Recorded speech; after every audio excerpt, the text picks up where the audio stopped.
Hi,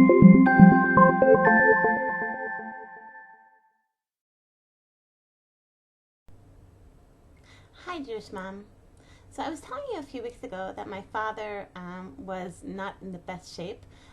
He about a month and a half ago, he went through two surgeries. One on his pancreas, and he'd had an inflammation of the pancreas, and one very, very serious heart surgery, a triple bypass.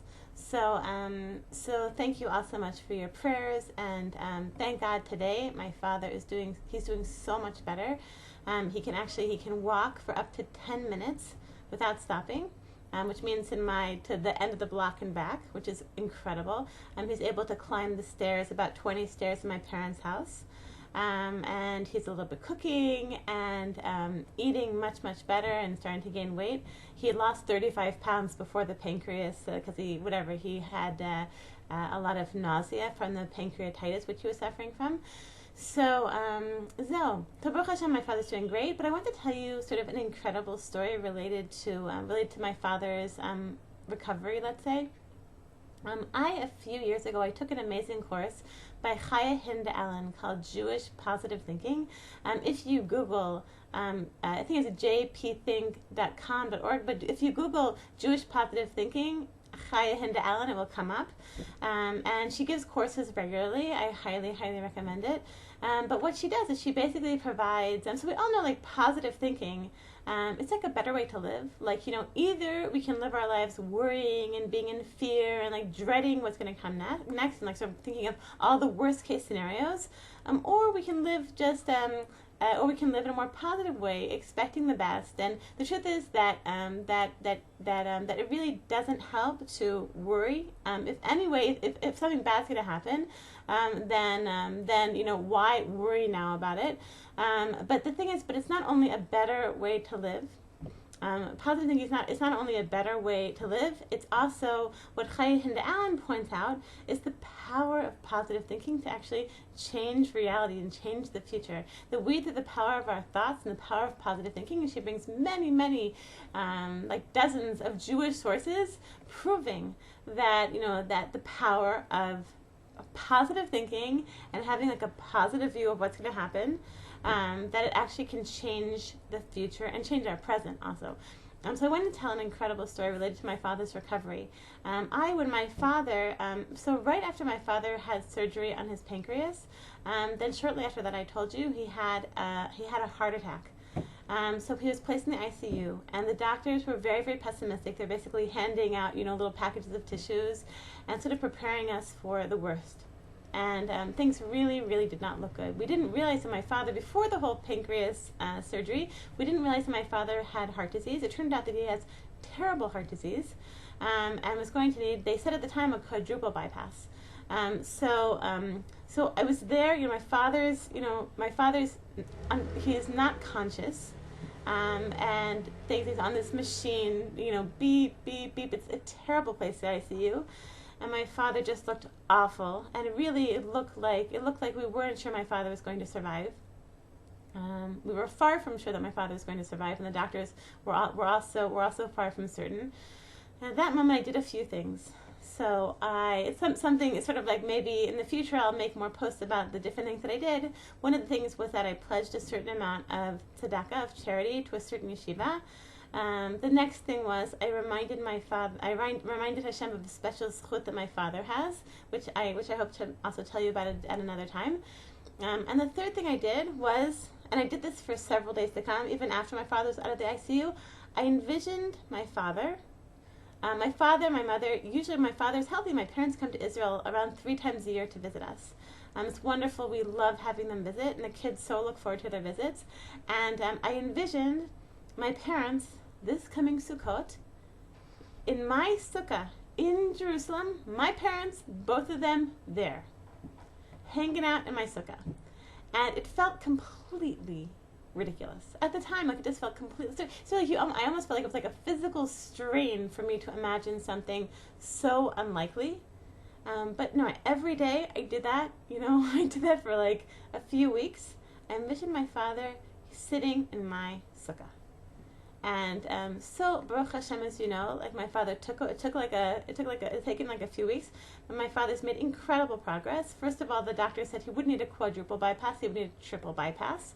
And that his heart somehow, for some mysterious reason, was his condition had improved. They weren't sure why, and Baruch Hashem, the bypass went incredible. The surgery was very, very successful. My father now is just, his prognosis is excellent, right? He has to work on it. He has to be exercising and watching his diet, etc. But his prognosis at this point is really very, very good. So I was just speaking with my father this past week, and he said, Jenny, I'm thinking about our next trip to Israel. And I was like, wow, my father, he's in such good shape. He's even thinking about coming to Israel again. Not that he could come anytime in the next few weeks, but so my parents had sort of maybe said, like, maybe by next Pesach, my father will be up to coming to join us for Pesach, like he usually does. Like they usually do, but then my father said, we realized. He said, Jenny, we were supposed to come last Passover, but then I got sick, so we had to cancel our trip. And my parents were supposed to come last Passover, but they couldn't come, of course, because my father was too ill. My father said, so we checked with the airlines. It turns out we have a certain amount of months to use that ticket again. Otherwise, we're just going to lose all the money. So we decided we don't have anything to lose. Anyway, we're going to lose the money if we don't use this ticket. So we looked in the last possible dates that we can travel is like around early October. So I opened up my calendar. Early October, smack dab in the middle of Sukkot.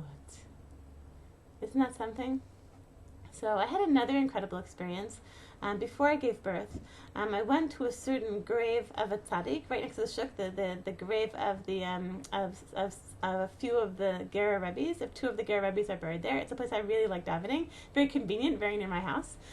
So I go there very frequently to daven for various things. And I went and I did the same thing before my birth. I imagined a certain birth, and I imagined a birth where I would have time to get an epidural. The epidural would work. I wouldn't feel the pain of any contractions. I was just feeling very, very scared before this birth. For some reason, before my 8th birth, I just felt completely terrified. Even though I'd been through it so many times. The truth is, I went through 6 births with absolutely no pain medication. Actually, like I sort of, I had done it, but somehow before my 8th birth, I just felt like I absolutely could not handle even one contraction. So that was what I would, so I was envisioning that. And somehow this really weird, like this 8th birth, it actually just happened. Before that, I told you in a previous pep talk, before that, I tried like 3 times.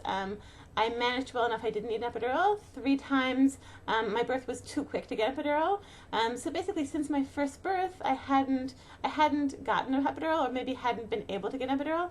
And so this 8th birth, it just happened. And it actually happened. I did not feel a single contraction. It's sort of weird, but like it was exactly the birth which I had envisioned for myself, which I had visualized, and it actually happened. So I just want to bless all of you Jewish moms, that to use the power that we should all remember to use this power of positive thinking. I do this every day. I've told you in the past. Every morning, I do sort of relaxation. Before I daven, I imagine 10 good things that are going to happen that day. 10 things that are going to go well. Otherwise, I have this sort of default mode, that my default mode is just to expect the worst. Something terrible is going to happen today. I'm not sure why I'm like that, but that's how I am. I'm bracing myself for the terrible thing which is going to happen that day. But I remind myself, okay, this is all I imagine 10 things that are going to go well. I'm going to make my pep talk. I'm going to have an idea for my pep talk. It's going to go well. I'm going to pick up my kids and take them to a nice playground. I'm going to do, call this person up and trying to reach them. I'm actually going to reach them, and the conversation will go well. Doing that, like 10 various things. So I want to bless you, Jewish moms, that you should do that you should try to do this also. Something that seems impossible to you, like your impossible dream, try and visualize it. Try and imagine what it will look like, what it will feel like, what it will smell like to be in your dream. Okay, for your dream to come true. זהו. So I want to bless all Jewish moms with an amazing, amazing week. Kol Tov.